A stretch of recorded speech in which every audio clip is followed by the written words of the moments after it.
After creation, man was bestowed with certain power inherent in him. And I think every one of us who had the privilege to be alive today should know and have an understanding and refuse to accept the inferiority complex situations and circumstances have led us into. Beside that, man was the only being breathed upon by God, no other being. That alone empowers us to have dominion, because even after breathing on us, he asks us to go and dominate. And as scripture tells us, man was actually the only one to dominate. So where did we find this sideline? And where did we find this inferiority complex? We get carried away and miss the track of our source. Our source remains our source, whether we know it or not. Whether you know certain things that belongs to you or not doesn't mean they don't belong to you. So the power base of our source is ours, inherent in us, that cannot be taken away by anyone, that cannot be taken away by circumstances, that cannot be taken away by locations. But it can be taken away by the carelessness of that individual and can be lost by the carelessness of that individual. However, there is a process of recovery, and the recovering process starts with you knowing who you are. That brings me to the point of self-discovery. I disagree that another man holds the solution of another man's situation. I don't agree. I don't agree. Another man has no power over another man. The reason why it seems to be so to certain people and certain situations is largely on the part of the one who have refused to discover who he is. We have equal rights in creation. We have equal rights.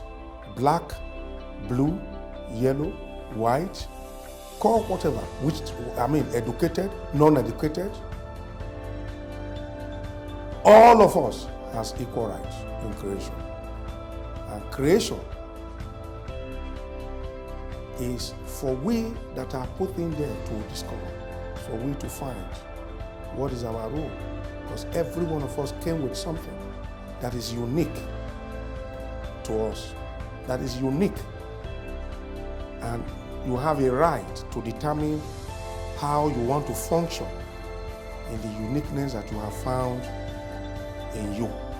Every one of us has the power that is also in another. But lack of knowing your power base can actually expose you to mediocrity. I'm insisting that we are superior and not inferior. Our superiority does not lie on our earthly acquisition. Our superiority is not in the car, the houses, or where you and I may have traveled to, or who you and I know, or how much you and I have. Our superiority mentality must be rooted in creation, must be rooted in God, must be rooted in our source. And our source is God. And I believe God. With you listening to me, and with confidence of your source, which is the Almighty, you go search. Take a bold step.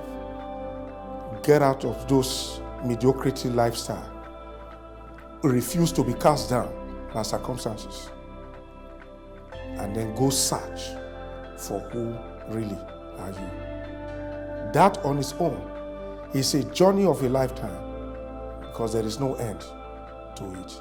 At every level, challenges will come definitely. You are not going to be spared by challenges. Anything that is good must be challenged. That is my position. Anything that is good must be challenged. It is in the course of being challenging what is good that you find if truly there is a power base inherent in that thing that you are pursuing. There is no free lunch anywhere in the world. There is nowhere that there are no challenges.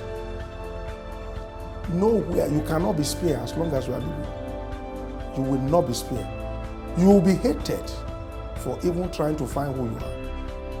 You will be cast down. Things will be spoken against you. That is not enough reason to look back. It should be what is needed to look forward. Again, in the course of my own growing, trying to find my feet, I've had my own experiences and I rise above them. I found this singular, worrisome alteration in our environments.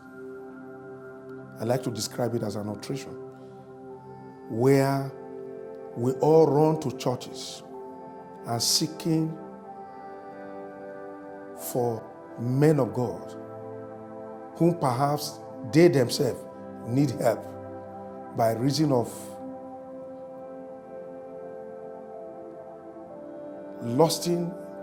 missing the track, what God proposed for man, and taking advantage of few. I wouldn't want you to get me wrong. There are very honest, truly called men of God. There are very disciplined. I've seen many. Many are my mentors and as well as very good friends. With a lot of respect for them by reason of their individual achievement.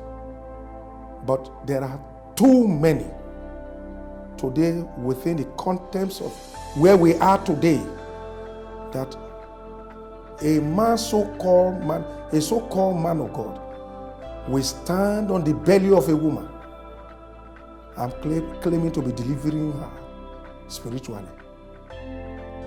Or a man of God will give you an insecticide to drink and claiming to be delivered. Both the man of God and you that have accepted to take the toy for deliverance, both of you need deliverance. That's my understanding. Both of you need deliverance. Also,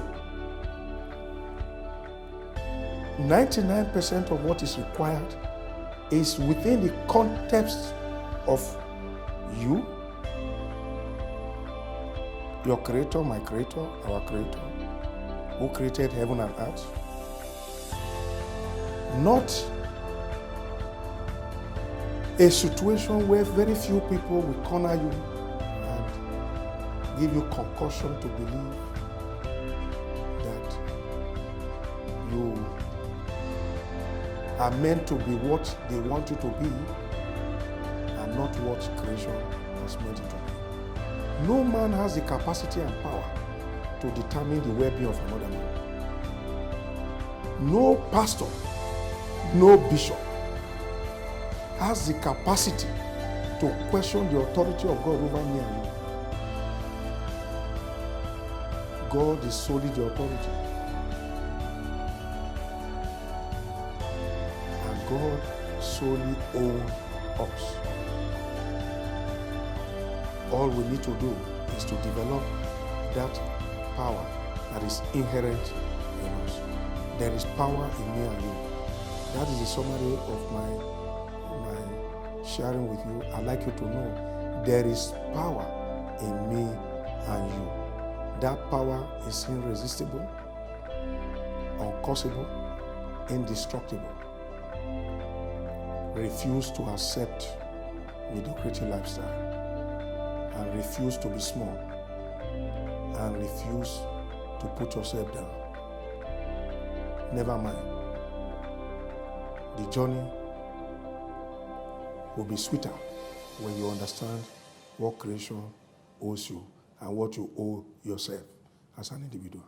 May the Lord grant us understanding.